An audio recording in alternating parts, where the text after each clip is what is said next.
Un nuevo siglo, un nuevo horizonte, un nuevo relato que, si se enuncia, se hace historia activa. Muy buenas tardes, tardes pasadas por agua, aquí en Radio Nacional, en el 960 AM, Historia Activa, un programa hecho por historiadores para usted, en la producción general Rosa Grintal, en la investigación bibliográfica Clara María Vargas, en la dirección general José Luis Yorlando, y aquí hablando junto a ustedes Alejandro Cruz. Vamos a pasar estos 15 minutos hasta las 14:30 en este día inestable. No se pueden comunicar con nosotros a través del teléfono fijo de Radio Nacional 423-3822 y o nos dejan mensaje grabado al 425-7931 o nos mandan mensaje de texto al 156-515-522, que es el celular de Radio Nacional. También nos escriben a historia-activa@yahoo.com.ar o también nos leen en www.netblog.com/historiaactiva. Ya están nuestros blogs. Nos escuchan a través de internet por www.radionacional.com.ar, emisora LRA6, Radio Nacional Mendoza. Y también nos solicitan amistad, si así lo desean, en nuestra página de Facebook, donde somos ya 123 amigos. Estaba publicando el tema de hoy en la página, pero desapareció. Por arte de magia o por alguna acción de mandinga, desapareció. Así que bueno, de todas formas los esperamos allí. Con mucho gusto los vamos a recibir y desde ya, como siempre decimos, muchas gracias a todos aquellos amigos que día a día colaboran, comentan, nos traen temas para que tratemos, sugieren temas, nos escriben cosas muy amables, así que saludos a todos ellos y nunca nos olvidamos, por supuesto, de aquellos amigos que nos siguen desde hace ya muchos años, desde el simple aparato de radio, desde la radio del auto, desde la que está en casa, desde la radio que está en una guardia, desde la radio que está acompañando a los estudiantes o desde la radio de una oficina. Saludos a todos ellos, por supuesto. Bien, continuando con la saga de los gobernadores de Mendoza, habíamos partido con don Tomás Godoy Cruz, gobernador a partir de 1820, en sintonía con la anarquía que se abatió sobre el país y que duró 32 largos años. Esta anarquía dio lugar a esta guerra civil de la que estoy hablando. Y ayer hablamos de el interinato brevísimo de el coronel Juan Lavalle, luego del derrocamiento de Juan Albino Gutiérrez mediante un golpe de estado en Menduco el 28 de junio de 1824. ¿Quién sucedió a don Juan Albino Gutiérrez, al supuestamente autoritario Juan Albino Gutiérrez? El señor Juan de Dios Correas. ¿Quién era? Era el hijo de un importante funcionario virreinal, educado en Mendoza y también en Santiago de Chile. Fue un entusiasta adherente a la Revolución de Mayo, que apoyó, fue varias veces funcionario del Cabildo de Mendoza, fue regidor de este cabildo en 1814 y 1815, y fue uno de los directores de la rebelión que impidió al coronel Gregorio Perdriel asumir la gobernación de la provincia de Cuyo, de manera que con su acción permitió que San Martín continuara en ese cargo y pudo organizar así el Libertador, el Ejército de los Andes. Se destacó entonces por su firmeza en la persecución a los españoles, apoyó el cruce de los Andes y también apoyó la guerra de la independencia de Chile y colaboró con el gobernador Toribio de Luzuriaga. Después de la crisis del año 1820 fue un miembro importante del partido de Tomás Godoy Cruz. Y así, en 1823 fue presidente de la Junta de Representantes. Ante una crisis política apoyó la elección de José Albino Gutiérrez a la gobernación, pero al poco tiempo se convirtió en el director de la oposición en contra de este.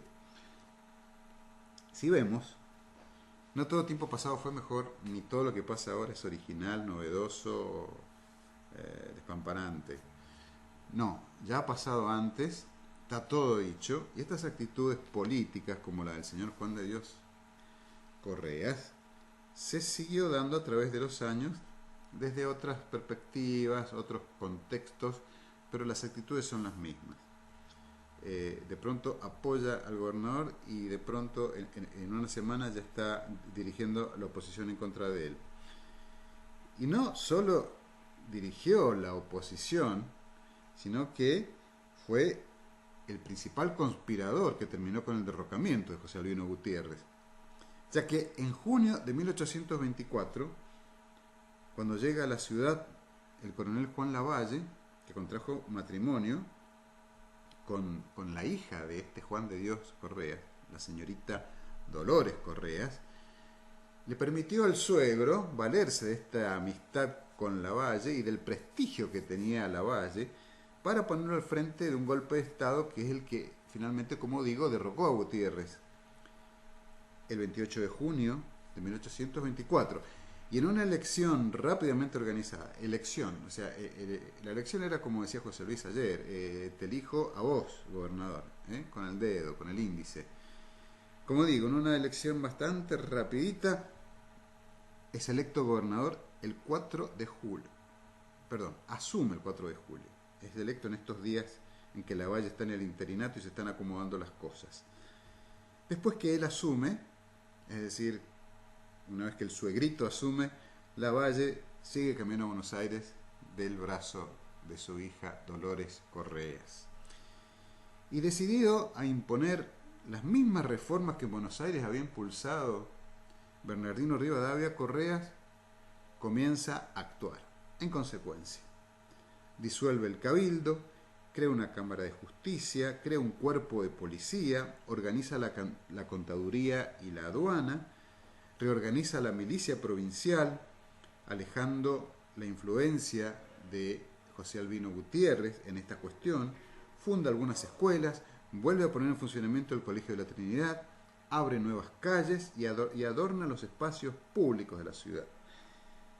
Y es así que cuando en una revolución se derroca al gobernador unitario Salvador María del Carril en la provincia de San Juan, Correas envía un fuerte ejército para reponerlo en el cargo, dirigido por Francisco Aldao. ¿Quién marchaba en este ejército unitario? El que en el futuro iba a ser el caudillo federal de Mendoza, José Félix Aldao. Como digo, acá la cuestión nunca está muy clara, no se sabe para qué bando está cada quien. Es realmente bastante complejo de seguir estos pases de bandos a otros por parte de los protagonistas de esta historia, ¿no? de esta historia movida, a veces salvaje, ¿verdad? Y luego, tras un breve interinato del coronel Bruno García, Correa vuelve a ocupar el gobierno hasta que en enero de 1826 obtuvo una licencia por su mala salud. En su reemplazo fue electo el coronel Juan Rege Corbalán, que se decidió finalmente por el Partido Federal. Por lo tanto, esta decisión obligó a Correa a quedar definitivamente ubicado en la oposición unitaria. Y así es que renuncia a la gobernación el 8 de noviembre de 1826. Bastante estable fue su gobierno, estamos hablando de 2 años, al igual que Godoy Cruz y Pedro Molina. Nada que ver con estos interinatos de días que lo habían precedido, ¿verdad? Pero estando en la oposición, ¿a qué se dedicó don Juan de Dios? Se dedicó a conspirar. Y así dirigió sucesivas conspiraciones contra el gobernador Corbalán, pero eso sí, Correas mantuvo las formas legales. Era, ante todo, un caballero. Un conspirador, pero caballero al fin. Pero esto de mantenerse en las normas legales le quitó eficacia a los movimientos conspirativos, obviamente. De manera que el mando de la facción unitaria pasó a Juan Agustín Moyano, que dirigió la Revolución de Agosto de 1829, por la que asumió el gobierno el general Rudecindo Alvarado. Y sus ministros en ese momento fueron Correas y Moyano. Cuando el cura Aldao, José Félix Aldao estoy hablando, regresa a la provincia, exige la reposición de Corbalán en la gobernación. Entonces Alvarado delegó el gobierno en Correas, mientras el mando del ejército unitario era asumido por Moyano. Pero el ejército unitario fue batido y masacrado en la batalla del Pilar. Por lo tanto, don Juan de Dios Correa tuvo que huir a Chile, donde pasó sus últimos años. Y pese a que 2 de sus hijos llegaron a ser destacados dirigentes chilenos en la década de 1860, no se sabe ni dónde ni cuándo murió Juan de Dios Correa. A partir de su huida a Chile pasó a ser parte de la leyenda, se sumergió en las sombras, y en las sombras del olvido también, en las sombras del desconocimiento y del olvido, para ser más exactos. Tras su partida, Justo Correa, que era su hermano, llegó a ser un destacado dirigente federal, amigo del cura Aldao, del fraile Aldao, mejor dicho. Así que estos vericuetos tienen estos costados grotescos, tragicómicos, en donde una persona debe huir porque teme por su vida al pertenecer al bando contrario del que está en el gobierno. Mientras sucede esto, su hermano se hace amigo del gobernador federal. Estas cosas, como dije, han pasado en todos estos tristes años de los que corresponden a la guerra civil en nuestra patria. Cruces de bandos, gente que no se identifica totalmente con alguna idea y por lo tanto se entra en la duda acerca de qué es lo que se está haciendo, a qué bando pertenece, qué está tramando, qué quiere. Eso ha pasado. Yo me imagino, si me permiten esta digresión, aquella Mendoza polvorienta de los años 1820 y pico, en que era una aldea, que tenía nada más que su plaza principal, su cabildo, sus 4 iglesias y algunas pocas calles en las que vivía la gente de la sociedad mendocina. Esas pocas calles que hoy forman parte de lo que hoy es la 4ª sección de la capital de Mendoza, calles que tenían los nombres de las provincias: Jujuy, Tucumán, Salta, calles que iban a terminar, o sea, la civilización, la ciudad, lo urbano, terminaba en la Alameda, el paseo que inauguró el Libertador.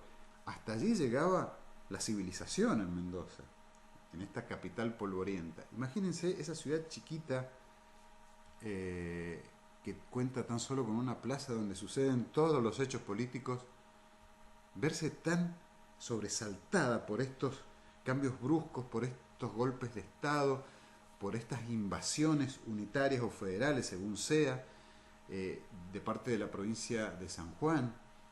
Imagínense San Juan siendo invadido por las tropas mendocinas.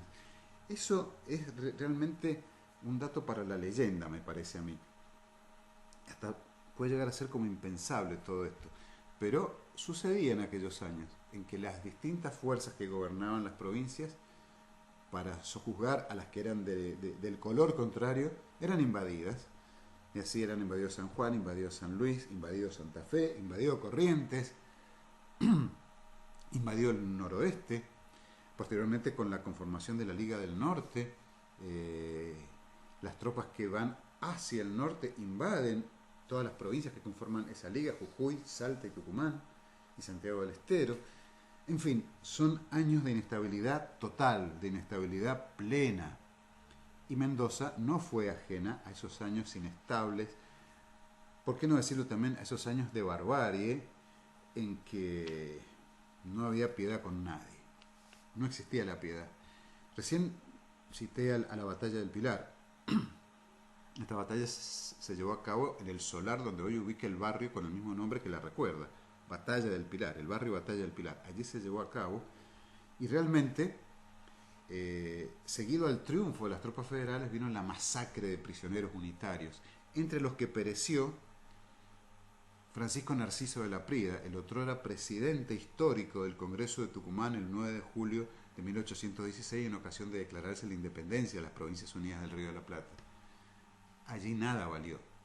La Prida era unitario y, como tal, cayó bajo las balas o la degollina de las tropas federales triunfantes del fraile Aldao.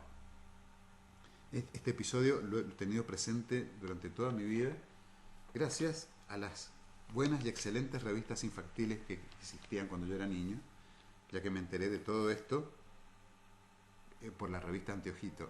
Después lo pude actualizar y ampliar siendo ya adulto y estudiante de la carrera de Historia, pero esto realmente me impactó y fue mi primera noción de lo que pasó en esta Argentina convulsionada de los años violentos e impiadosos. Mañana continuamos, espero que no llueva mucho porque ahora me tengo que ir, ya llegué empapado aquí a la radio, así que espero no irme empapado otra vez. Esperemos. Gracias María del Carmen por tu compañía, por la operación. Gracias Pato por estar ahí y nos vemos, mejor dicho, nos escuchamos mañana, si Dios y el tiempo así lo quieren. Chao. Historia Activa.